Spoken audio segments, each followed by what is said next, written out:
on guys, it's been a while, but the excitement around Black Ops 4 Zombies has officially brought me back. Before we get into all that amazing stuff, I just first want to say that consistent videos won't be a thing on my channel until I upgrade my PC and sort out the time in my life a little bit better. But if more intel starts dropping, I will try my hardest to make videos on that stuff even if they are a little bit late. Now on to Black Ops 4 Zombies. The review was a few days ago and I am so excited for this new storyline, but I didn't want to jump the gun and make a video immediately because I could have easily gotten information wrong like a bunch of other people did. But in these past few days, I've gathered my thoughts and collected correct information from the live stream itself and different encounters many YouTubers had with Jason Blundell at the community event. Although the most hyped thing was the reveal of Blood of the Dead, I want to focus more on 9 and Voyage of Despair. The Ether storyline is very hard to get 100% accurate without reading the timeline Treyarch gave us, so I find it more exciting that we're starting fresh with the other 2 maps that are separate from that story. So we've all seen both the trailers and get the basics of this new story, but there's still some loose strings we can theorize about and want to keep an eye out for.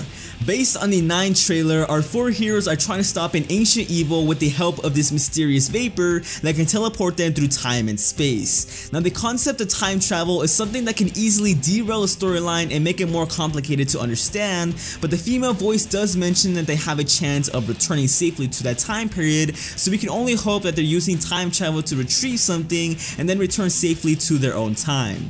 Now I do get a better vibe from 9, and based on the very first teaser we got, Treyarch might be putting more emphasis on this map compared to Voyage of Despair. It might play a bigger part overall or might simply be first chronologically, but we don't really know which one comes first. Something else a lot of people pointed out are the symbols on the robes of both of the evil characters in the trailers. Maybe if they were the same, it could be a message for us to decipher, but upon closer inspection, they're different alchemy symbols, so maybe they don't have a direct meaning at all. Aside from these badass characters, one of the major focuses was a device that essentially activates all these zombies. Upon closer inspection, both of these artifacts are completely different. The one seen in 9 has possible wings sticking out on the side and sort of spikes coming out from the top, while the one seen in Voyage of Despair is completely different. Now what could this mean? Multiple things, but most logically there could be multiple artifacts in different points in time that the 4 characters have to get their hands on to stop the ancient evil, but in these 2 maps, both of the artifacts were activated and visually destroyed, so how could they get them back?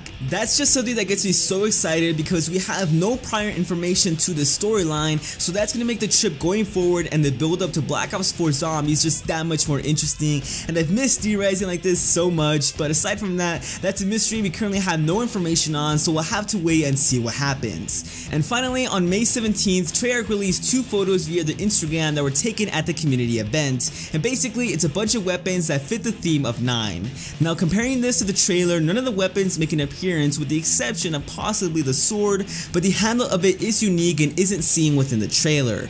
Now at the event itself, many YouTubers say they weren't allowed to take a picture or even hold any of these weapons. It's likely that means they have a special significance within the map and something Treyarch wanted to reveal themselves. Now based on past mechanics, it's possible with the return of specialists with a multiplayer, we can expect the same thing as zombies with some of these weapons, or they can be unlocked individually as special Easter eggs similar to the time challenge melee weapons in Gorod Krovi.